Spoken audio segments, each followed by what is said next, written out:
I'll be speaking to Walter Daum, a socialist activist, a Marxist theorist, and a retired mathematics lecturer at City College in New York.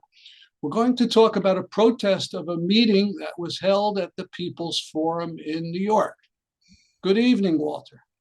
Hello, how are you? Good. So why did you go down to the People's Forum on Saturday, November 19th, and not go in, but stand outside with a sign? Well, this forum was billed as uh, a, a, an event to promulgate negotiations, not escalation.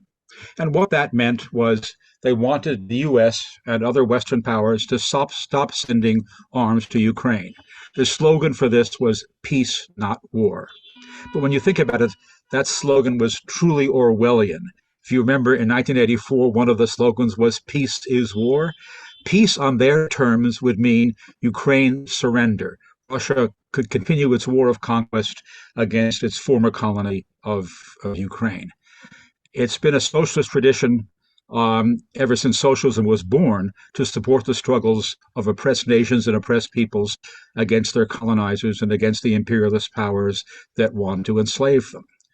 So any socialist worthy of the name should be supporting Ukraine's right to not be conquered by an imperialist power like Russia. The fact that people on the left are supporting, in effect, supporting Russia's victory in this war, it is terrible for the good name of the left, and it's particularly terrible for socialists in Ukraine. I mean, even though socialists in Ukraine are supporting Ukraine's war and participating in it against Russia, they are also fighting a neoliberal government which wants to impose a steeper capitalist austerity on the working class and on the peasantry. And this kind of forum in New York by so-called socialists enables the right wing in Ukraine to say, this is what socialism means. And in that part of the world, a lot of people understand that socialism, to them, they think it means Stalinism, which means a very oppressive regime in the name of socialism. So it was necessary for even handfuls of socialists to protest this event in order to stand up for the good name of socialism. So inside, there were people like Noam Chomsky. He might have been via video, Medea Benjamin, Vijay Prashad, people from the Answer Coalition. So who was outside and what did the signs say? There was only about, well, at max, there were 8 of us outside as far as I could see. There was also a goon squad, a defense squad, let us say, of about 30 people. Which they didn't really need. We were certainly going to storm the place. And our sign said solidarity with Ukraine. Ukraine has the right to get arms to fight off imperialism.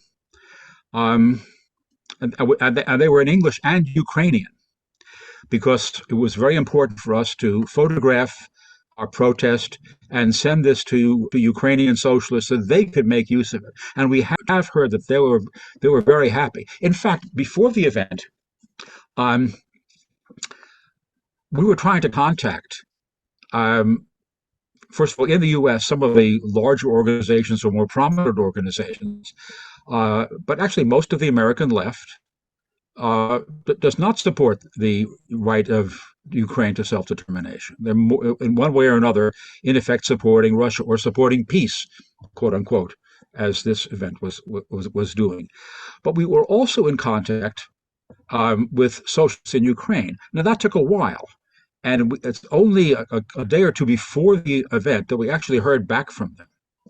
And they, for one thing, they helped us translate our slogans into Ukrainian. I mean, they did it. They didn't just help us.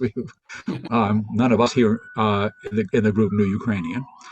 And they also encouraged us to go ahead, even with small numbers of people, because that would be useful for them in defending socialism in Ukraine.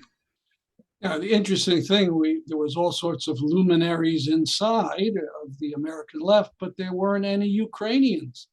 And this political trend again and again has these meetings with no Ukrainian voices at all. That's interesting, actually. If you remember back to the protests in favor of the Syrian rebels against Assad, they could usually find a few Syrians from the Assad side to come and speak at their forums. It's interesting that they couldn't find any Ukrainians. And one thing about the Ukrainian resistance is it's not just the army this is a popular resistance. People have been, yes, joining the army, but they've also been joining support forces of all kinds to help rebuild the city, to defend, to get information back and forth. It's genuinely a popular resistance, even though there are enormous class differences and class issues in Ukraine that are going on underneath. And thinking back to Vietnam, while there was enormous opposition to our military action and conquest in Vietnam in the United States, you didn't hear that in Vietnam itself, in North Vietnam, as they used to call it, that there was, anti-war groups out there. And we hear nothing in Ukraine about any movement of any size opposed to military resistance to the Russians. So, I listened to some of what Vijay Prashad, one of the speakers, said, and he claimed there were threats of violence. I assume you knew nothing about that. I'm talking about on the 19th at the People's Forum. He was talking about how they were being brave to have this event despite threats of violence.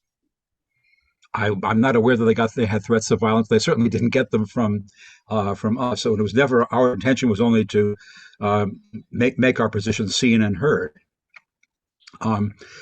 It's worth pointing out that one of their arguments is that this is really a proxy war. This is actually their main argument. It's a proxy war since Ukraine is getting arms from the U.S. and NATO and other NATO members.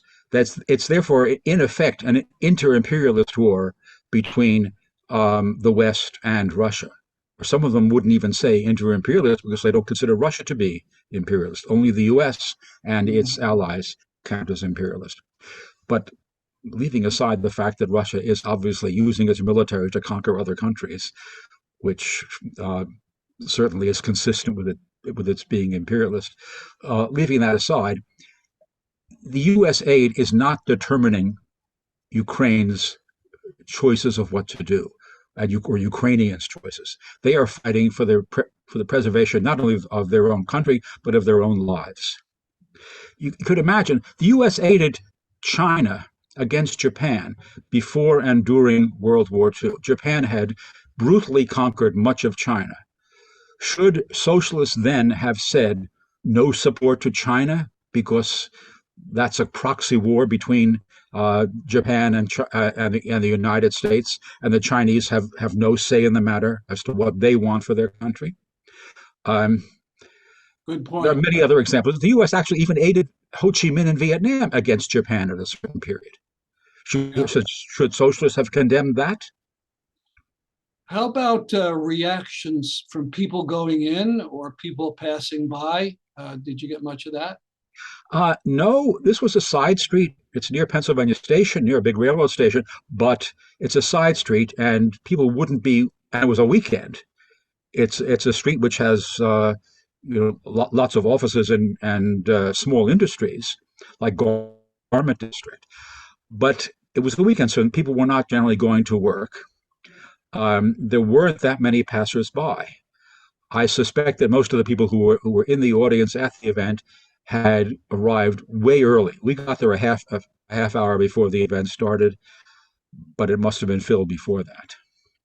My final question, how did you get interested in the question of justice for Ukraine? Well, one has to be interested in justice for everywhere that people are fighting against injustice and repression. And in particular, in this country, one has to oppose American imperialism and injustice in this country and injustices that this country adopts all over the world. But we also have to be particularly concerned about socialism. When countries call themselves socialist, they have to be held to account, even more than some other countries. And it's not, some people still think that Russia is socialist in one way or another, but that's very, very few.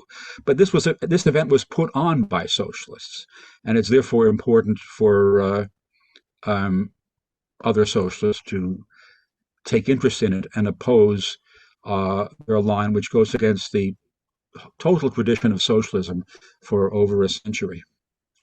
Well, thank you very much for talking with me. Thank you.